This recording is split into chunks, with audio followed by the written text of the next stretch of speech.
La Guerra de los 30 Años fue un conflicto entre varias naciones y ducados europeos en el siglo XVII, del año 1618 a 1648.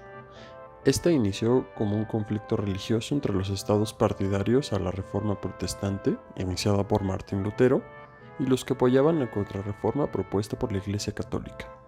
Todo esto dentro del Sacro Imperio Romano Germánico.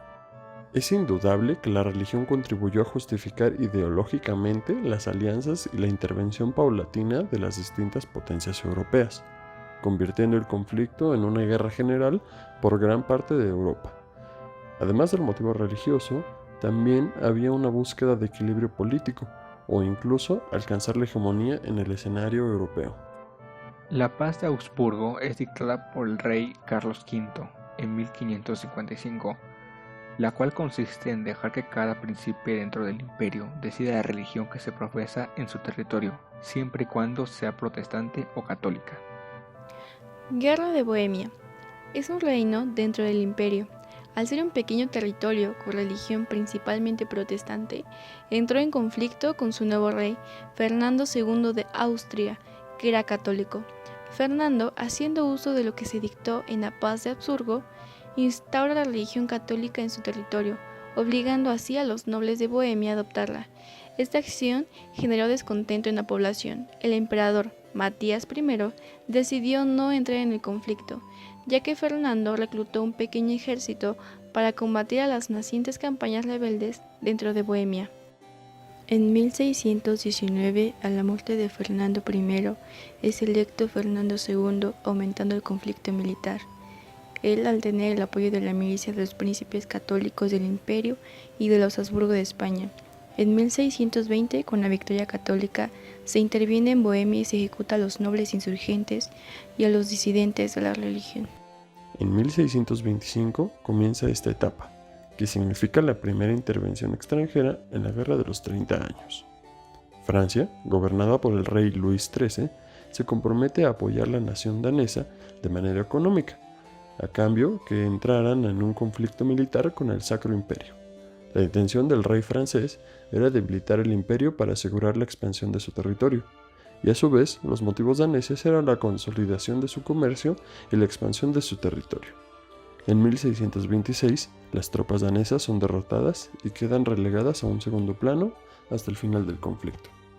El periodo sueco da paso a la segunda intervención extranjera en el conflicto del Sacro Imperio Romano Germánico, y es la tercera etapa de la guerra. Entre los años de 1630 a 1635, el rey Gustavo Adolfo II de Suecia participa en la guerra. Para que Suecia interviniera, acontecieron dos hechos.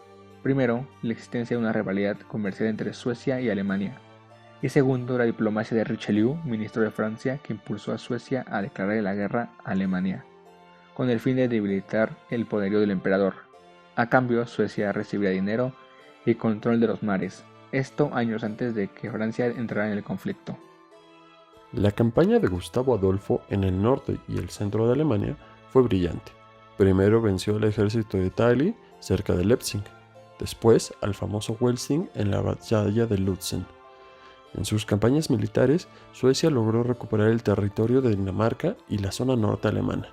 Esta etapa terminó para Suecia cuando España envió sus fuerzas en apoyo a los católicos y resultaron victoriosos en la batalla de Nördling en 1634. La Paz de Praga, establecida en el año 1635, intentó poner punto final a este largo conflicto, dejándose los límites establecidos a la fecha designada en la Paz de Habsburgo, estableciéndose un único ejército del Sacro Imperio Romano Germánico formado por las fuerzas del emperador y los estados de Alemania. Periodo francés. El principal objetivo de Francia era el derrotar a los españoles, para así conseguir la hegemonía europea que estos les habían impedido, ya que Francia se encontraba rodeada por España y por el Sacro Imperio Romano Germánico, desde que Carlos I de España, o también conocido como Carlos V, se hizo con ambas coronas en 1520. Para esto aprovechó de lo acontecido dentro del Sacro Imperio Romano como una oportunidad de derrotar a ambos vecinos. A pesar de que en Francia se practicaba el catolicismo, al igual que en gran parte del Sacro Imperio Romano Germánico, Francia decide intervenir apoyando el bando protestante. ya que el Sacro Imperio había sido un bache en su búsqueda de extender sus territorios. Es por eso que con anterioridad ya había tratado de derrotarlos, pero todo esto de manera indirecta. En 1636, Francia decide tomar las riendas de la guerra. Esto tras los intentos fallidos de los demás estados a los que había apoyado, con el cardenal Richelieu a la cabeza y el rey Luis XIII brindándole el apoyo necesario.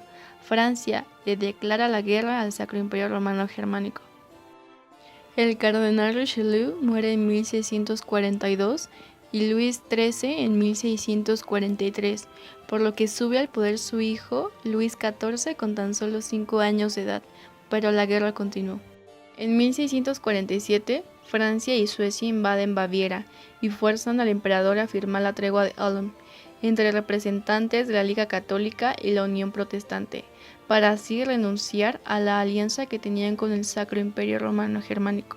Para 1648, los mismos suecos y franceses derrotaron al ejército imperial en 2 batallas, en donde se vieron perjudicados diferentes territorios europeos, lo que daría paso a unos tratados para poner fin a la guerra y repartir los territorios.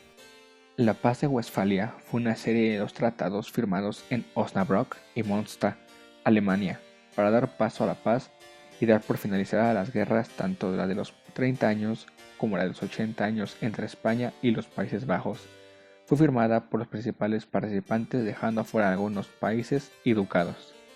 Tratado de los Pirineos. Francia y España firmaron este acuerdo en 1659 como una medida de paz, y este fue un acuerdo con el que Francia por fin se posicionaba por encima de España, no solo quitándole territorio, sino que también superándolo hegemónicamente, marcando así la nueva reconstrucción de los estados europeos.